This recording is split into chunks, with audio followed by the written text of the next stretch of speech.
200 umelcov z 28 krajín Európy, piesne v 24 jazykoch a jeden výnimočný koncert. Viva Európa! Ale poďme sa trochu vrátiť v čase. Celé to začalo nápadom tvorcov festivalu Viva Musica. Spojiť všetky členské štáty Európskej únie do jedného veľkého speváckeho zboru. Za touto vznešenou a veľkolepou myšlienkou sa v skutočnosti skrýva takmer rok práce a vybavovania. A potom, niekoľko dní pred koncertom, začali z každej krajiny prichádzať speváci na Slovensko. Pretože nasledujúci deň, potom čo všetkých privítal riaditeľ festivalu Matej Drlička, sa hneď začalo pracovať. Na pleciach dirigenta Jožka Chabroňa stála teraz neľahká úloha. Rozmanité skladby európskych krajín bolo treba naskúšať a všetko to vyladiť do jedného celku. Nota za notou spolu 288 strán nôt a jeden tablet. Lenže mať v jednej miestnosti celú Európu, to je vážna vec. V tomto prípade aj vážna hudba. 28 piesní v 24 jazykoch, to je hotový Babylon.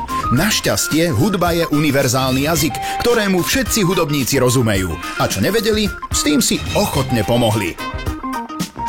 Ešte solisti a za odmenu potlesk od dirigenta a kolegov.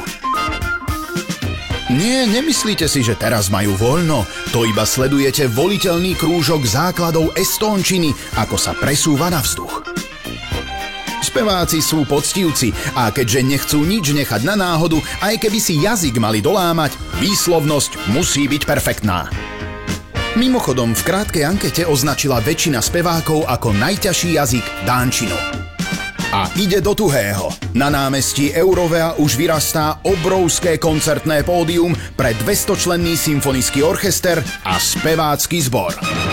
Začali skúšky s festivalovým symfonickým orchestrom Viva Musica. V skúšobni začalo byť tesno a preto sa presúvame do väčšieho priestoru, Mestského divadla Pavla Orsága Hviezdoslava.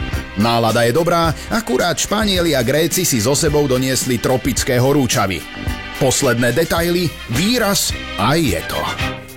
Tých pár dní, kedy sme mali celú Európu v jednej miestnosti, nám dokázali, že si k sebe vieme nájsť cestu. Keď sme videli, ako si navzájom pomáhajú Nemec a Grék, ako si rozumel Maďar so Slovákom, ba ani Angličania nechceli ísť domov. Je to naozaj skvelý pocit. Európa je náš domov a spolu ešte dokážeme veľké veci. Ďakujeme.